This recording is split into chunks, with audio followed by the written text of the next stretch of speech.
بسم الله الرحمن الرحيم. السلام عليكم ورحمة الله وبركاته. إن الحمد لله نحمده ونستعينه ونستغفره ونستهديه ونعوذ بالله من شرور أنفسنا ومن سيئات أعمالنا. إنه من يهده الله فلا مضل له ومن يضلل فلا هادي له، وأشهد أن لا إله إلا الله وحده لا شريك له، وأشهد أن محمدا عبده ورسوله وصفيه وخليله، بلغ الرسالة وأدى الأمانة ونصح الأمة وجاهد في الله حق جهاده. اللهم صل على محمد وعلى آله وصحبه وسلم تسليما كثيرا. سبحانك لا علم لنا إلا ما علمتنا إنك أنت العليم الحكيم. رب اشرح لي صدري ويسر لي أمري واحلل عقدة من لساني يفقه قولي. لا حول ولا قوة إلا بالله العلي العظيم. قال تعالى في كتابه الكريم بعد أعوذ بالله من الشيطان الرجيم: واذكروا نعمة الله عليكم إذ كنتم أعداء فألف بين قلوبكم فأصبحتم بنعمته إخوانا وكنتم على شفا حفرة من النار فأنقذكم منها. كذلك يبين الله لكم آياته لعلكم تهتدون. وقال النبي صلى الله عليه وسلم: إنما مثلي ومثل الناس كمثل رجل استوقد نارا فلما أضاءت ما حوله جعل الفراش وهذه الدواب التي تقع في النار يقعن فيها، فجعل ينزعهن ويغلبنه فيقتحمن فيها، فأنا آخذ بحجزكم عن النار وأنتم تقحمون فيها. Rawahul Bukhari wa Muslim. Bapak-bapak, ibu-ibu, hadirin jemaah Masjid Al-Furqan yang dimuliakan Allah Subhanahu wa taala. Alhamdulillah wa syukurulillah. Marilah kembali sama-sama kita panjatkan puji syukur kehadirat Allah Subhanahu wa taala yang telah melimpahkan kepada kita berbagai macam nikmat, berbagai macam anugerah serta karunia yang sangat banyak. Betapa Allah Subhanahu wa taala sampai hari ini, sampai detik ini masih berikan kepada kita kenikmatan yang paling berharga, paling bernilai dalam hidup kita, yaitu nikmat Islam. Inna ad-dina 'inda Allahil Islam. Kemudian nikmat iman, yang dengan nikmat tersebut Allah Subhanahu wa taala memberikan taufik dan hidayah kepada kita untuk bisa berhadir di rumah Allah Subhanahu wa taala yang mulia ini. Yang mana hadirnya kita, wujudnya kita di rumah Allah yang mulia ini adalah merupakan bentuk keimanan kepada Allah Subhanahu wa taala. Karena betapa banyaknya manusia yang rumahnya di samping masjid, namun ketika adzan dikumandangkan hatinya tidak tergerak untuk menuju masjid Allah.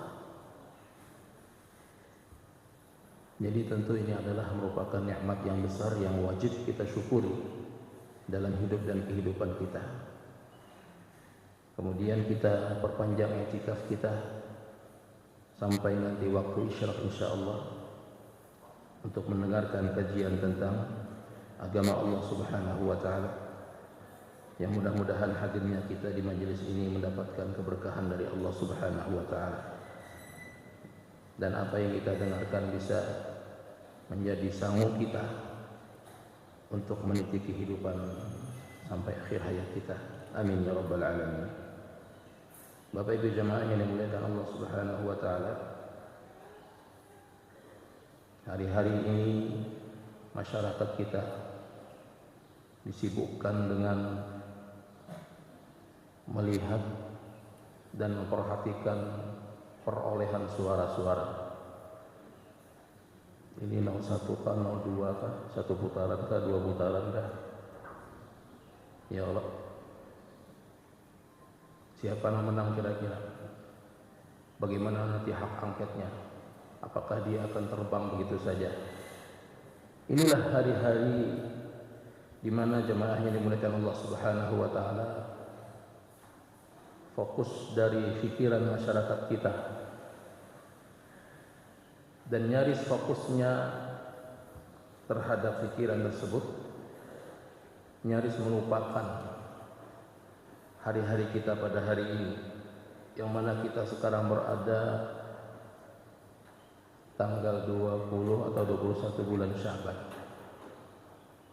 yang mana berarti kurang lebih beberapa hari lagi kita akan berjumpa insyaallah dengan bulan suci Ramadan yang mulia ini. Jadi nyaris perhatian masyarakat kita ya terfokus kepada hal-hal yang kita sebutkan tadi, dan nyaris karena saking fokusnya mereka melupakan persiapan-persiapan yang harus mereka persiapkan untuk menghadapi bulan suci Ramadan yang mulia. Padahal kalau kita lihat kehidupan dari generasi terbaik dari umat ini, mereka bagaimana persiapan mereka, bagaimana antusias mereka, dan bagaimana fokus perhatian mereka dalam menyikapi dan juga menghadapi bulan suci Ramadan ini sangat luar biasa. Bahkan ada di antara mereka yang 6 bulan sebelum memasuki Ramadan mereka berdoa kepada Allah Subhanahu wa taala agar disampaikan kepada bulan Ramadan. Kanu yad'una Allah 6 ashhur an yuballighahum Ramadan. Mereka berdoa kepada Allah Subhanahu wa taala 6 bulan sebelum memasuki bulan Ramadan agar Allah Subhanahu wa taala sampaikan mereka ke bulan Ramadan. Dan ketika selesai Ramadan, mereka berdoa kepada Allah 6 bulan berikutnya agar Allah Subhanahu wa taala menerima amal yang telah mereka lakukan selama di bulan Ramadan. Karena bulan Ramadan, kita sering mendengar bulan Ramadan adalah bulan yang penuh dengan keberkahan, bulan yang penuh dengan kemuliaan. Apakah sekedar keberkahan? Apakah sekedar kemuliaan? Para ahli ilmu mengatakan bahwa sesungguhnya keberkahan di bulan Ramadan itu tidak sama dengan di bulan-bulan yang lain. Keberkahan di waktu-waktu di bulan Ramadan, hari-hari di bulan Ramadan itu tidak sama dengan keberkahan di waktu-waktu yang lain. Karena keberkahan di bulan Ramadan itu jauh lebih istimewa, jauh di atas daripada keberkahan-keberkahan di bulan yang lain. Hari-hari di bulan Ramadan kemuliaannya jauh melebihi daripada kemuliaan-kemuliaan di waktu yang lain. Inilah jemaah yang dimuliakan Allah Subhanahu wa taala, kita kembali memfokuskan diri kita bagaimana hanya salafus saleh terdahulu, mereka benar-benar memaksimalkan waktu mereka di hari-hari sebelum memasuki bulan Ramadan. Mereka benar-benar mempersiapkan diri agar mereka mendapatkan keberkahan yang luar biasa, yang istimewa di bulan Ramadan. Dan janganlah kita seperti orang yang dikatakan oleh Allah Subhanahu wa taala, "Walakin karihallahu bi'atsahum fatabbatahum wa qila qa'udu ma'al qa'idin." Akan tetapi Allah Subhanahu wa taala tidak menyukai keikutsertaan mereka. Keikutsertaan mereka. Ayat ini berbicara tentang amalan besar, jihad fi sabilillah. Namun ia berlaku bagi seluruh amal kebajikan. Walakin karihallahu bi'athahum. Akan tetapi Allah Subhanahu wa taala tidak menyukai keikutsertaan mereka. Walakin karihallahu bi'athahum fathabbatahum. Maka akibatnya adalah ketika Allah Subhanahu wa taala tidak menyukai keikutsertaan mereka dalam sebuah amal yang besar yang dilakukan oleh hamba-hamba Allah yang beriman, fathabbatahum, akibatnya adalah mereka menjadi lemah, hati mereka menjadi lemah karena dilemahkan oleh Allah Subhanahu wa taala. Allah pun melemahkan hati mereka karena ketidakinginan mereka. Ini yang perlu kita khawatirkan. Jangan sampai amalan besar di bulan Ramadan tersebut kita tidak ditulis oleh Allah Subhanahu wa taala sebagai hamba-hamba Allah yang akan mendapatkan keberkahan yang besar karena ketidaksiapan kita dalam menghadapi bulan suci Ramadan. Walakin karihallahu bi'athahum fathabbatahum wa qila qa'udu ma'al qa'idin. Akan tetapi karena ketidaksukaan Allah Subhanahu wa taala kepada mereka, maka Allah pun melemahkan hati mereka untuk melakukan amal kebajikan, untuk melakukan amal yang besar tersebut. Maka dikatakan kepada mereka, uq'udu ma'al qa'idin. Duduklah kalian bersama orang-orang yang tidak ikut serta dalam perjuangan. Maka jemaah yang dimuliakan Allah Subhanahu wa taala, kembali kita menyambung kajian kita tentang sirah nabawiyah, dan kita akan memasuki tema awal dari diturunkannya wahyu oleh Allah Subhanahu wa taala kepada Nabi sallallahu alaihi wasallam. Maka sebelum kita memasuki tema tersebut, maka alangkah baiknya kita membicarakan kembali sejauh manakah keberhajatan manusia kepada Nabi sallallahu alaihi wasallam. Jemaah yang dimuliakan Allah Subhanahu wa taala, seseorang tidak akan mengenal Nabi sallallahu alaihi wasallam, seseorang tidak akan mengenal tugas Rasulullah sallallahu alaihi wasallam tanpa dia mengenal apa perlunya, apa hajatnya kepada seorang Nabi sallallahu alaihi wasallam, sejauh mana keberhajatan dirinya kepada Nabi sallallahu alaihi wasallam. Sebagaimana halnya seorang manusia itu berhajat kepada yang namanya makan. Ketika dia lapar, maka dia berhajat kepada yang namanya makanan. Ketika dia haus dan dahaga, maka dia berhajat kepada minuman. Ketika dia dalam kesulitan, maka dia berhajat kepada solusi dan juga jalan keluar. Maka begitulah jemaah yang dimuliakan Allah Subhanahu wa taala. Orang tidak akan mengenal apa perlunya dirinya, berhajatnya dirinya kepada seorang Nabi sallallahu alaihi wasallam tanpa dia mengenal bagaimana dan siapakah Nabi sallallahu alaihi wasallam.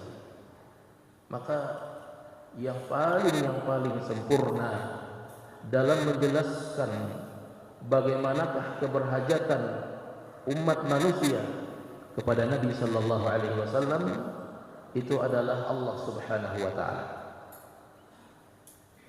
Allah berfirman dalam surah Al-Imran, ayat yang baru saja kita baca di awal tadi.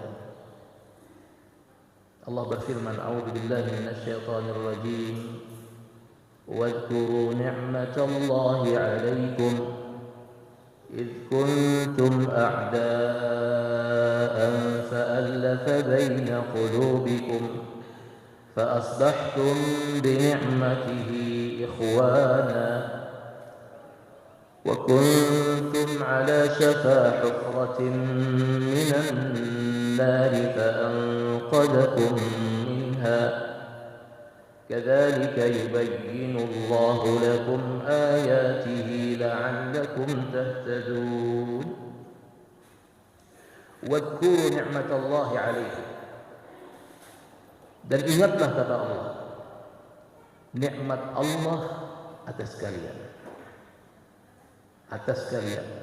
Allah kasih nikmat dari atas ke bawah.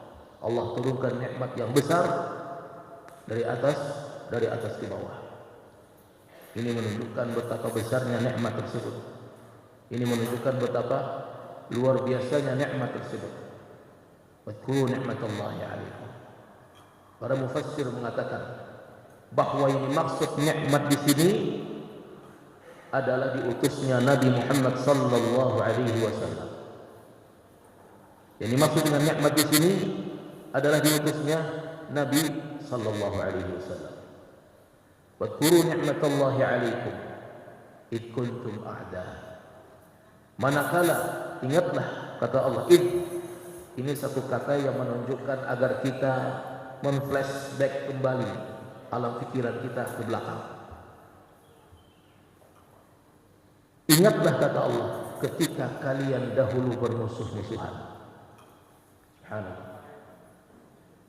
Kita tahu bagaimana kehidupan sebelum diutusnya Nabi sallallahu alaihi wasallam.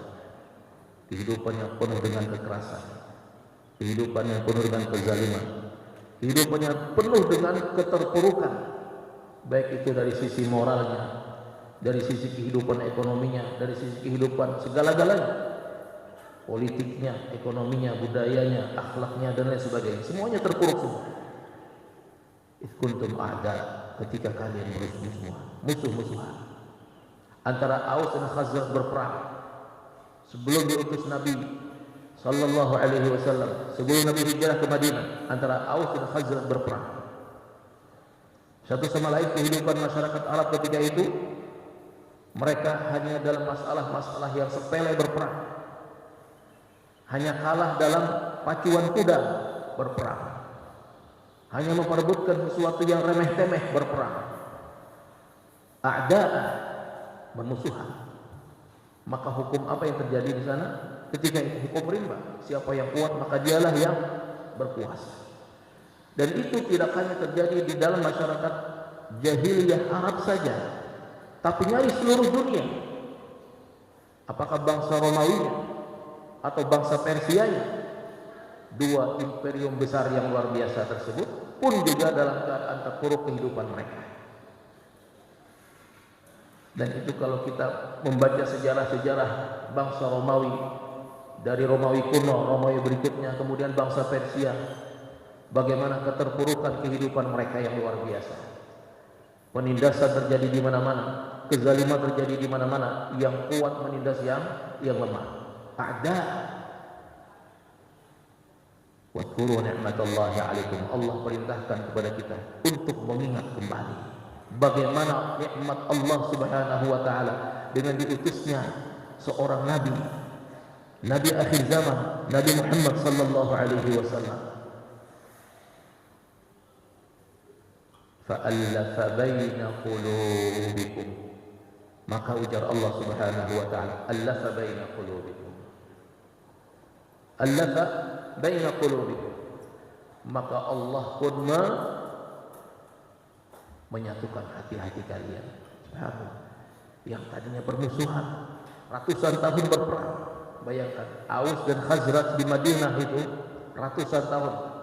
Dikatakan 200, dikatakan 300. Ratusan tahun mereka bertempur hanya gara-gara masalah yang remeh-temeh. Tapi ketika Nabi sallallahu alaihi wasallam hijrah ke Madinah, apa yang terjadi? Mereka allafa baina qulubikum, hati mereka saling terpaut.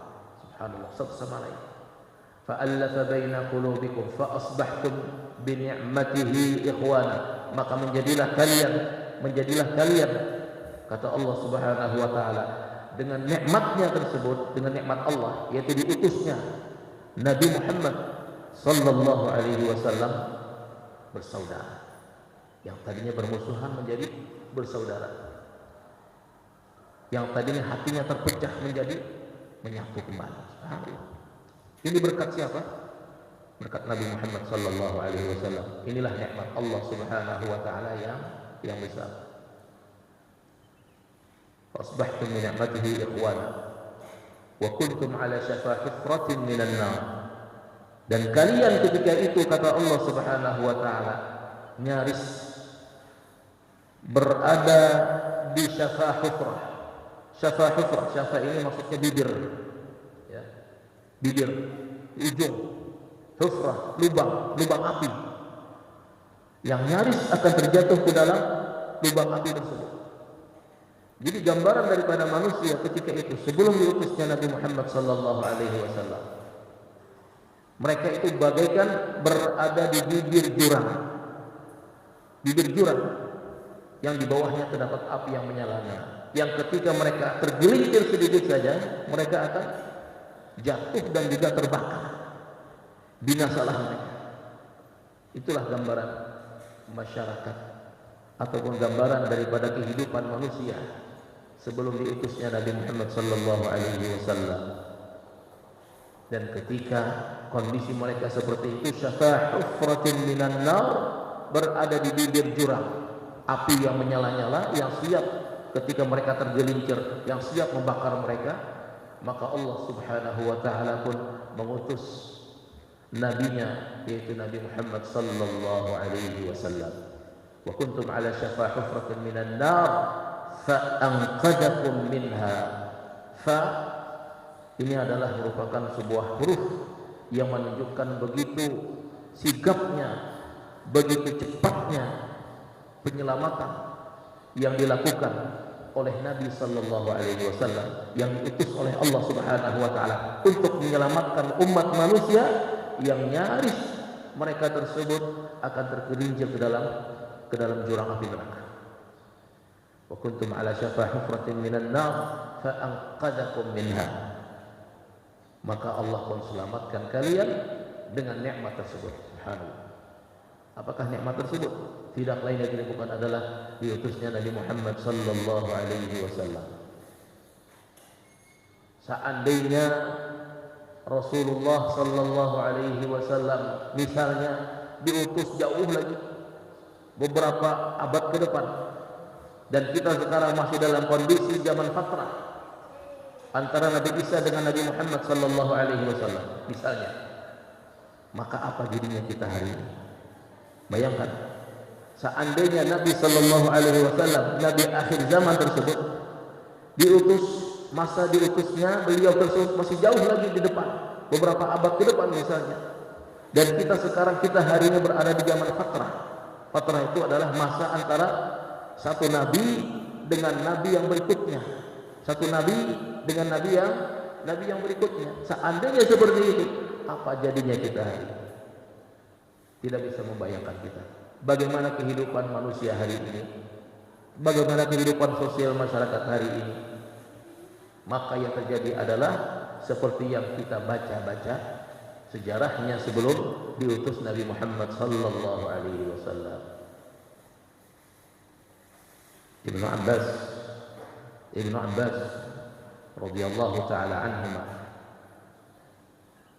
pernah mengatakan seperti ini, man sarrahu an ya'lama jahlal Arab, barang siapa yang ingin mengetahui bagaimanakah jahilnya masyarakat Arab, kata beliau, jahlal Arab, barang siapa yang ingin tahu dan ingin memahami bagaimanakah jahilnya masyarakat Arab, man sarrahu an ya'lama jahlal Arab falyaqra' al-30 ba'da al-mi'ah wa ma fawqaha min surah al-an'am.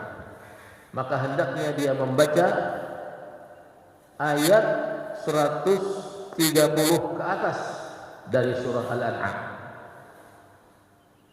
قد خسر الذين قتلوا أولادهم سفها بغير علم وحرموا ما رزقهم الله افتراء عليه قد ضلوا وما كانوا مهتدين قد خسر الذين قتلوا أولادهم. Sungguh sangat rugi sekali kata Allah orang-orang yang telah membunuh anak perempuannya. Wa'dal banat, membunuh anak perempuan. Karena anak perempuan dianggap aib, cacat dalam kehidupan keluarga pada ketika itu.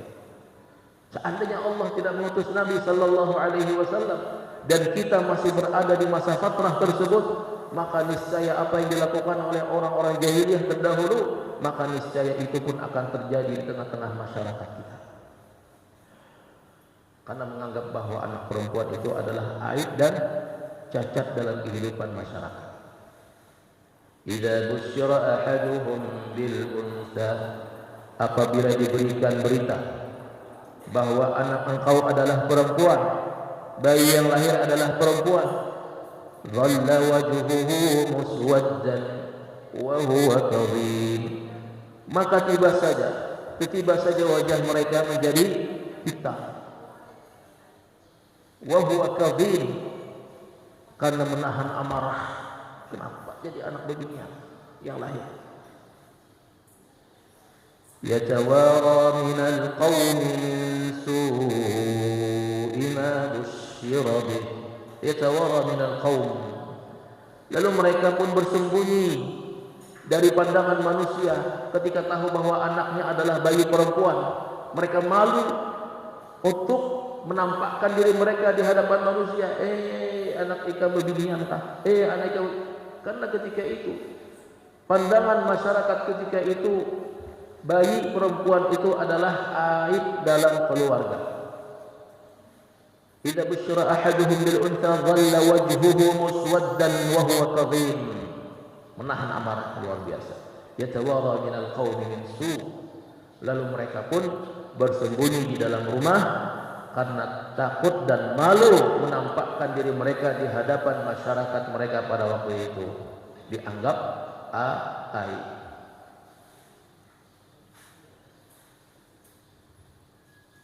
Yatawara minal qawmi min su' ma busyira bih ayumsikuhu ala hunin am yarissuhu fit turab. Apakah mereka tetap menahan anak tersebut, artinya dibiarkan jatah anak tersebut hidup, am yarissuhu fit turab, ataukah menguburkannya di bawah tanah? Ala sa'a ma yahkumun, kata Allah. Ketahuilah betapa buruknya hukum yang berlaku pada waktu itu. Apa yang telah mereka hukumkan, apa yang telah mereka tetapkan, sungguh sangat buruk, kata Allah Subhanahu wa taala. Maka diutuslah Nabi Muhammad sallallahu alaihi wasallam di tengah masyarakat yang rusak tersebut. Ala syafa hufratin minan nar, bayangkan kata Allah Subhanahu wa taala, kalian dahulu berada di bibir jurang nyaris terjatuh, sedikit saja tergelincir sudah jatuh, selesai, binasa. Fa'anqadakum minha, maka dengan cepat fa'anqadakum minha, Allah pun selamatkan kalian dengan diutusnya Nabi Muhammad sallallahu alaihi wasallam. Maka dijelaskanlah ini yang baik, dijelaskanlah ini yang buruk, ini yang hak, ini yang batil, ini kada boleh dilakukan. Maka fahamlah kita apa yang halal, fahamlah kita mana itu yang haram, mana yang tidak baik, mana itu yang batil, mana itu yang wajib ditinggalkan. Bayangkan jemaah yang memuliakan Allah Subhanahu wa taala. Maka Nabi sallallahu alaihi wasallam menggambarkan dalam sebuah hadis yang diriwayatkan oleh Imam Bukhari dan juga Muslim. Apa kata beliau? Innama mathali wa mathalun nas kamathali rajulin istawqada nar. Sesungguhnya perumpamaan diriku, kata Nabi, perumpamaan diriku, wa mathalun nas, dan perumpamaan manusia-manusia, perumpamaan diriku dengan manusia-manusia, kamathali rajulin istawqada nara, adalah bagaikan seorang laki-laki istawqada nara, yang menyalakan api. Laki-laki yang menyalakan api ketika gelap gulita, di tengah kegelapan yang luar biasa, maka ada seorang laki-laki yang menyalakan api. Apa yang terjadi? Katakanlah di tengah hutan atau di luar misalnya, bukan di dalam ruangan, di luar misalnya. Ketika gelap gulita, lalu dinyalakan api, apa yang terjadi? Maka datanglah binatang-binatang kecil, nyamuk, laron, apalagi belalang kecil dan lain sebagainya. Apa yang dia lakukan? Mereka lakukan menghurungi api tadi. Yang tadinya gelap gulita, tidak ada penerangan sedikit pun, kemudian dinyalakanlah api. Yang fungsi api pada ketika itu adalah untuk ada dua. Yang pertama untuk isyraq wa ihraq. Isyraq wa ihraq. Yang pertama untuk menerangi, yang kedua adalah untuk membakar. Maka kata Nabi, falamma adaa'at ma hawlahu ja'ala al-firasha wa hadhihi ad-dawab allati taqa'u fi an-nar yaqa'na fiha. Maka ketika api tersebut dinyalakan, lalu api tersebut pun menerangi apa yang ada di sekitarnya, maka datanglah binatang-binatang kecil yang berterbangan. Lalu ia pun mengelilingi api tersebut.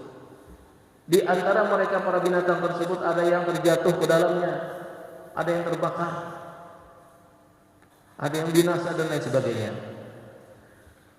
Allati taqa'a fin nar yaqa'na fiha. Jadi yang terbakarlah dia, yang binasalah dia. Maka kata Nabi sallallahu alaihi wasallam, faja'ala yanzi'uhunna.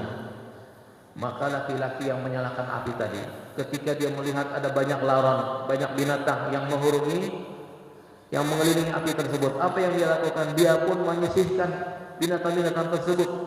Disisihkannya binatang tersebut dengan tangannya, dijauhkannya binatang-binatang tersebut dengan tangannya, agar supaya apa?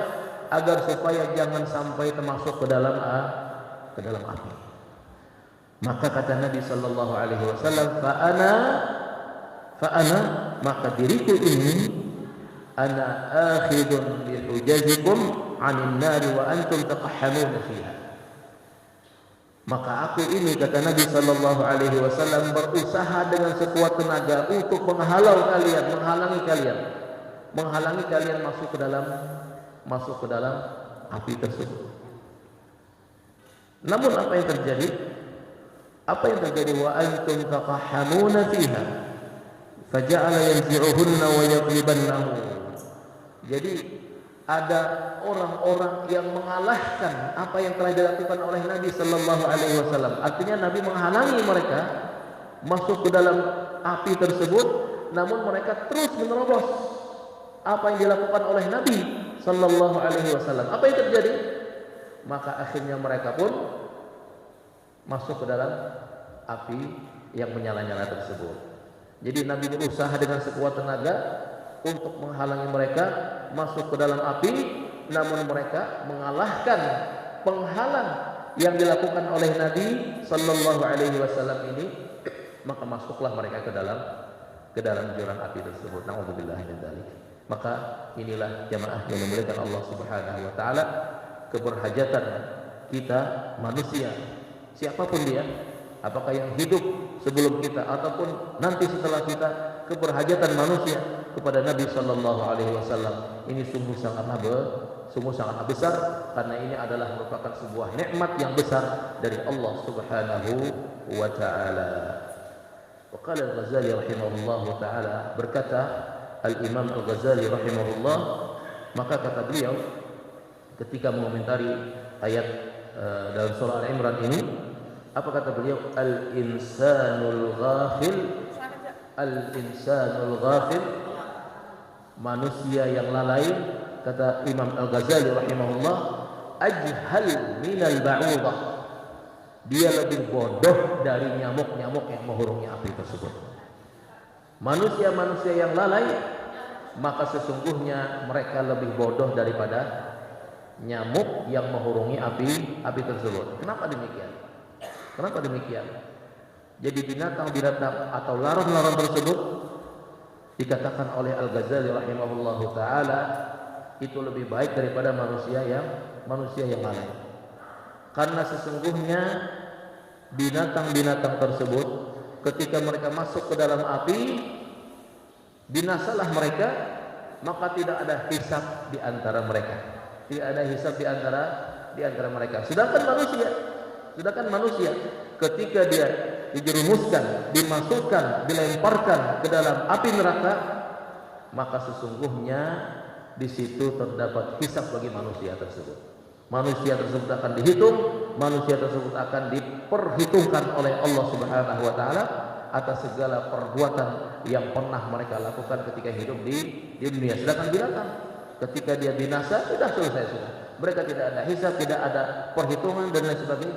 Mereka langsung menjadi tanah. Ya laitani kuntu turaba wa yaqulu al-kafiru ya laitani kuntu turaba. Maka orang-orang kafir ketika mereka melihat binatang-binatang tersebut kembali menjadi tanah, ya, binatang-binatang tersebut kembali menjadi tanah pada hari perhitungan nanti, mereka orang-orang kafir tersebut menyaksikan seluruh binatang itu setelah mereka di antara mereka saling mengklaim keadilan dari Allah Subhanahu wa taala sesama binatang, antara binatang dengan binatang atau binatang dengan manusia dan lain sebagainya.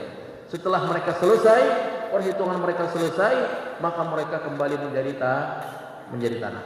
Sedangkan manusia lurus langsung menuju kedua tempat, surga atau neraka. Maka orang-orang kafir yang ditetapkan oleh Allah Subhanahu wa taala sebagai penghuni neraka, ketika itu mengatakan wa yaqulul kafiru ya laitani kuntu turaba. Duhai seandainya aku menjadi tanah aja sudah. Seandainya aku menjadi tanah aja sudah. Kenapa? Karena dia tahu bagaimanakah kesengsaraan abadi yang akan dia alami nanti ketika dia dilemparkan ke dalam jurang api neraka tersebut. Nas'alullah al-afwa wal afiyah. Mudah-mudahan Allah Subhanahu wa taala selamatkan kita dunia dan juga akhirat. Amin ya rabbal alamin. Ini saja yang bisa saya sampaikan.